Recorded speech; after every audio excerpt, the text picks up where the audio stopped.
मुजफ्फराबाद से हमारे deputy bureau chief Syed बुनियाद हुसैन शाह काज़मी की रिपोर्ट के मुताबिक अफसोसनाक खबर, हवा की बेटी के साथ बड़ा जुल्म। Azad Kashmir supreme court, high court और माहिर कानून दान फौरन इस पर नोटिस लें और हवा की बेटी को इंसाफ दिलवाएं। सुनिए हवा की बेटी की ज़बानी। एम्स अस्पताल मुजफ्फराबाद में जारी इशूज पर खातून ने अपना वीडियो बयान जारी कर दिया और अवाम से शदीद मदद की अपील कर दी।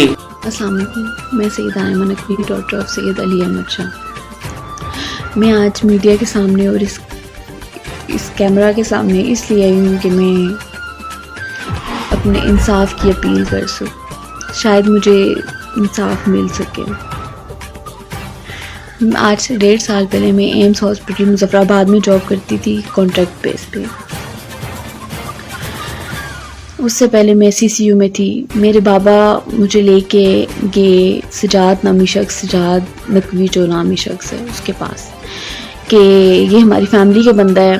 तो उनको कहा कि ये लें, हमारी बेटी, अपनी बेटी समझ के आप इसका ख्याल रखें। मैंने भी अंकल को कहा और उन्होंने मुझे बेटा कहा, बेटा कह के बुलाते थे। कुछ टाइम गुजरने मुझे हमारी सारी फैमिली को उन पर बहुत ट्रस्ट था, मुझे खुद बहुत ट्रस्ट था। तो कुछ टाइम गुजरने के बाद उसकी नीयत बदल गई।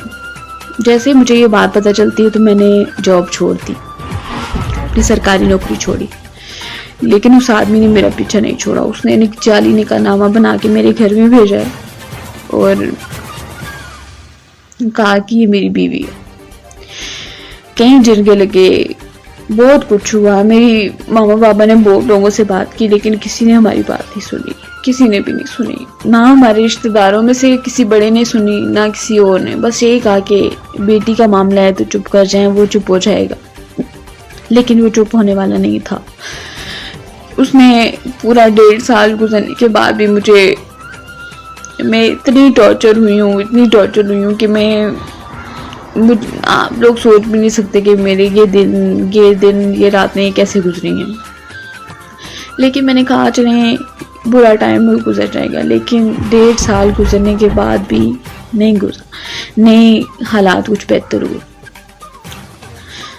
थक हार के इसने किसी रिश्तेदार के हाथ पैगाम भेजा कि हम आए, मामला ख़त्म करते।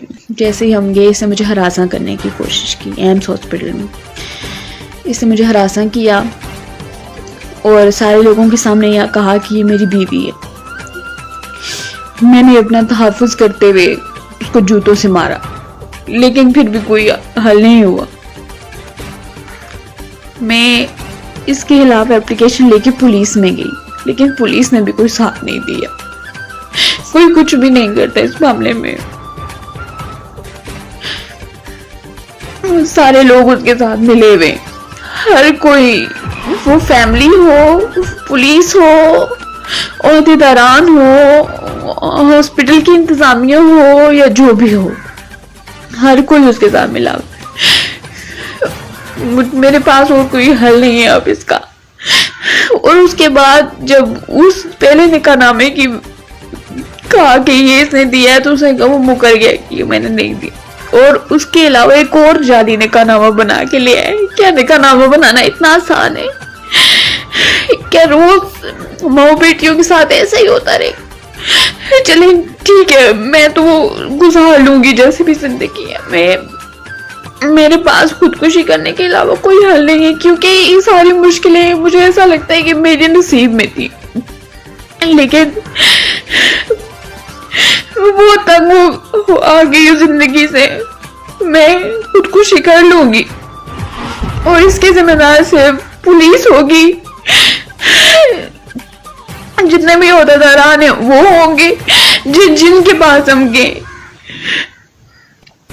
मेरी फैमिली के लोग होंगे और ये घटिया इंसान होगा। मैं बहुत तंग आ गई जिंदगी से। खुदा का वास्ते मुझे इंसाफ दे।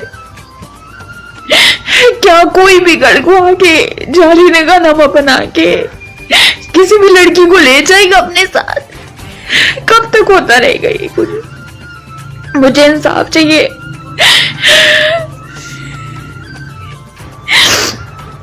मैं बहुत तंग आ चुकी हूँ। मैं खुदकुशी कर लूंगी अगर मुझे इंसाफ ना मिला इस बार भी। वो बार बार जाली निकाहनामे लेके आ रहे हैं, एक बार नहीं 2 बार, दूसरी बार भी लेके आ गए कि उसके कोई पूछने वाला नहीं है।